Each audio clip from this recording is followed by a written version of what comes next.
When we're talking about the pathophysiology of a disease, we're trying to figure out how that disease causes symptoms. So in the case of herpes, or the herpes simplex virus, we're trying to figure out how the virus infects cells and causes symptoms. So let's take a look at this skin cell over here. This is a cell that may live on your lips. And here's the nucleus. I'm going to draw it dotted so we can see what's going on inside. And in there's going to be some DNA. And I'll draw it like this, even though DNA is a lot more tightly wound than it is here. Then I'll label these things. So this dotted line here, I mentioned, was the nucleus. Or we can also refer to it as the nuclear envelope. And then on the inside, this guy is our cell's DNA. It's our own DNA or our nucleic acid that lives in there. Now let's imagine this cell is going to be infected by the herpes virus, so I will use this triangle to symbolize herpes. And so this triangle, or this virus, will come and attach onto the cell membrane here.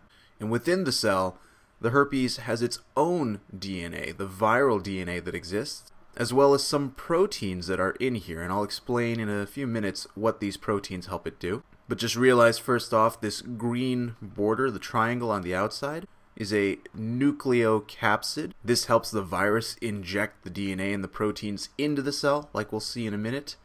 Right here we've got some proteins, as I'll mention in a few minutes. These help incorporate the viral DNA into the human or host DNA. And finally, this yellow strand right here is the viral DNA. So this is the DNA of the herpes simplex virus.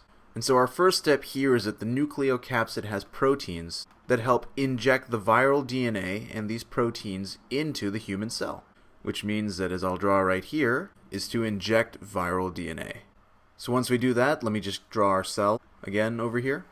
Now the viral DNA will be inside of the cell, and with it will be these viral proteins that the nucleocapsid injected as well. So at this point, the viral DNA will use these proteins to inject itself or incorporate itself, which is a better word, into the human DNA here.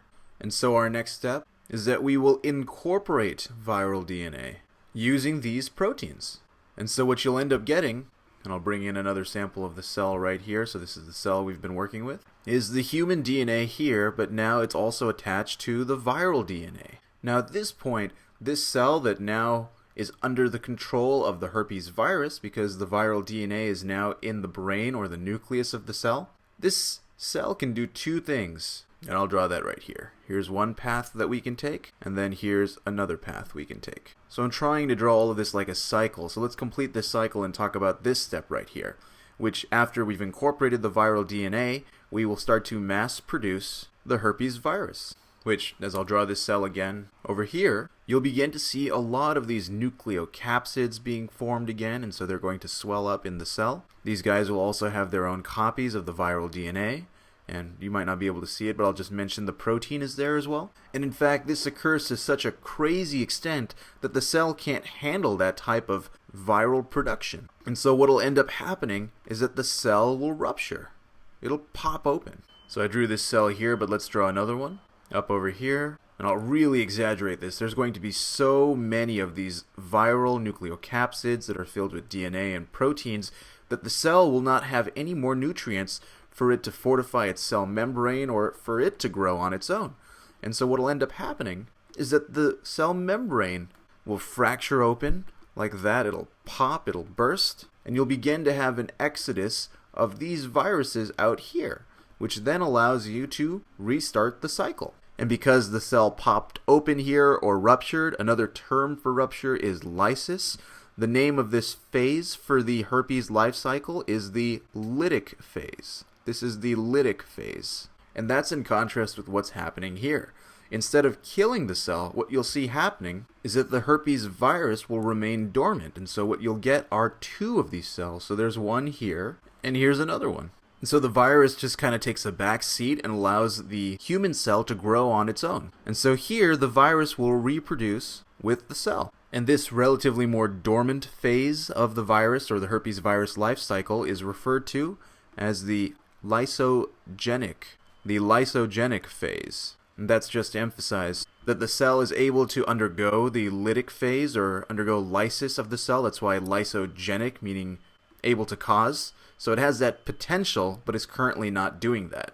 It's just going along for the ride. And for the time being, the herpes virus is dormant, meaning it's at rest and not mass-producing its viral nucleocapsids, proteins, or its DNA. Now, an important thing about herpes is that it likes to be dormant in nerve cell bodies. And the term for nerve cell bodies is ganglion. So I'll write ganglion here. Or if you're talking about multiple ganglions, there's no such word as ganglions, so instead we say ganglia. And in fact, we know what specific ganglion or ganglia herpes likes to go into the lysogenic phase in, and that depends on where it occurs. So remember, herpes labialis is herpes that occurs on the lips, on the inside of your cheeks, or even on the tip of the tongue, so it's oral herpes. That tends to go and become dormant in the trigeminal ganglion. The trigeminal ganglion, which is a cranial nerve that helps you feel touch on your face. So that's for herpes labialis.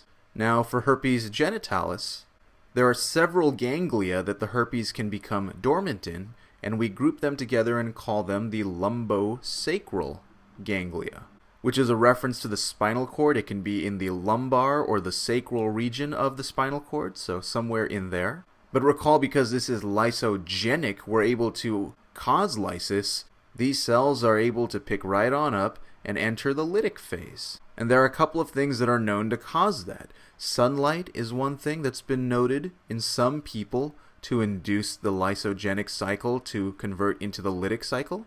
Decreased immune function is another known cause. But what these all boil down to is that anything that's an overload of stress, and that can also include emotional stress, can trigger a lysogenic virus to enter the lytic phase, which is such an interesting concept because the herpes virus must be able to read how the cell is surviving relative to its environment.